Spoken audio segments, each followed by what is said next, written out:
Welcome back to West Texas View. Welcome back to the West Texas View. I'm Johnny Lou Avery, and Brian Wisenhunt is our guest today. We've been talking about the wonderful asset that we have in the Permian Basin with the Museum of the Southwest. It has a storied history. It has had tremendous support from all. We had a lot of oilmen from all over the Permian Basin who made that one of their projects, is to support that. And so we've got such a great history for the museum. And I want you to talk a little bit more now as this new executive director coming in and saying, thank you, Lord, thank you for sending me here, and all of the things that you're finding.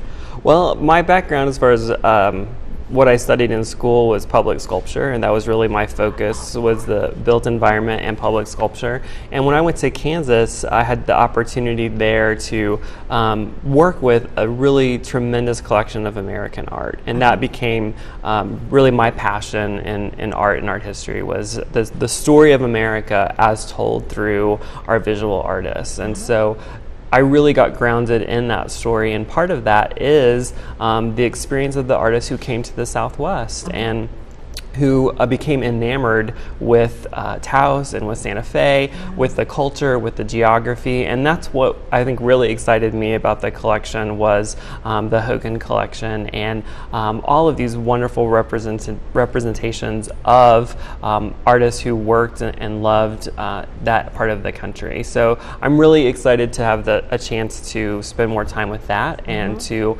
become more educated and to focus a little bit on that part of the story of American art. So I think that it provides a great bedrock for everything else the museum does as far as the art museum and the different aspects and stories that we tell about what's happening in the arts all over the Southwest, in Permian Basin, New Mexico, all over West Texas, what was happening thousands of years ago, what's happening right now. You see it all at the museum. And you know, one of the most interesting exhibits that I ever attended there was an exhibit of artwork done through the Roosevelt era, when artists were hired during the Depression to come out and paint murals and post offices, and we had Peter Hurd and some of those artists and sculptors that came out during that time, and that was such a tremendous show, and that was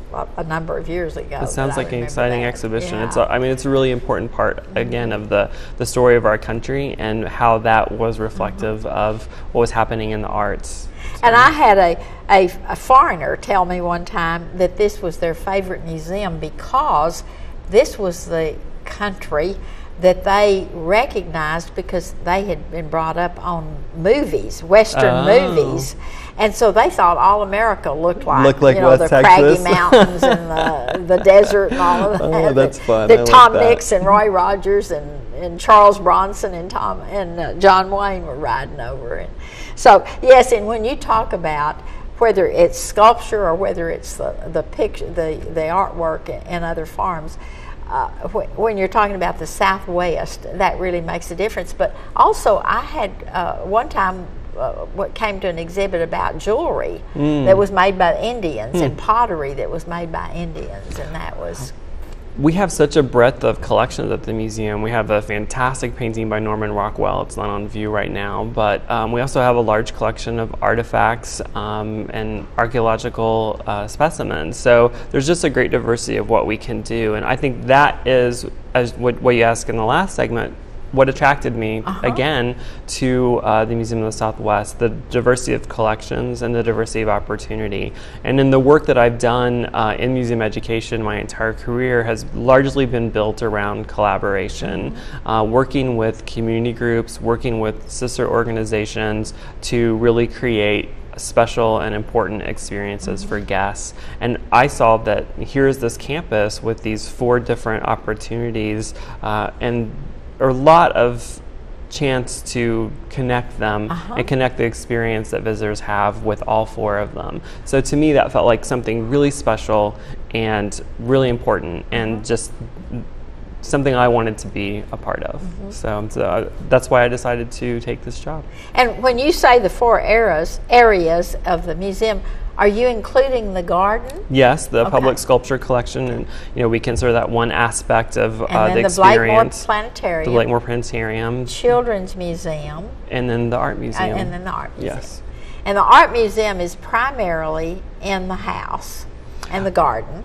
Right. So the Art Museum originally located in the house, and then it's been added to over the years. The porch was enclosed and is a gallery, and then the addition of the south wing was made as well. So there's a great diversity of galleries and experiences, and allows the museum to have multiple things happening at once, because right now we have 4 different unique exhibitions that happening just in the Art Museum alone. Talk a little bit about how is different ways that the public accesses it. Do most of your visitors come in school groups? Do most of them come as family reunions? How is Well, I'm still learning about the visitor experience, but I think we get a lot of variety, and we do get a lot of groups. We had the Boys and Girls Club of Midland came last week, so we had about 60 students. In the summer, you have a lot of the organizations. A lot of the organizations and groups that come. We have a lot of school groups that come, and they're really interested in many of them in the science experience that they can have at the planetarium, but also at the Children's Museum, depending on the exhibition. And this fall, we have an exhibition of masks that are drawn from cultures around the world, and that's going to make a great connection to a lot of the programs that the teachers are working on in the classroom. So I know that we'll have students who want to come for that, and teachers who will connect that to what they're teaching. So we get everything from family groups to school groups and everything in between. So well, another experience I had was a woman who said, we schedule part of our family reunion to go as a group to the museum, and I thought, hey, that's a good idea. That is a good idea. It's both educational, and one of the things that you said that I loved was that the main reason for being is discovery. Right. And that's the whole purpose. We're going to come back and finish this conversation in just a minute. Join us right then. Okay, now this is... Stay tuned. West Texas View will be right back.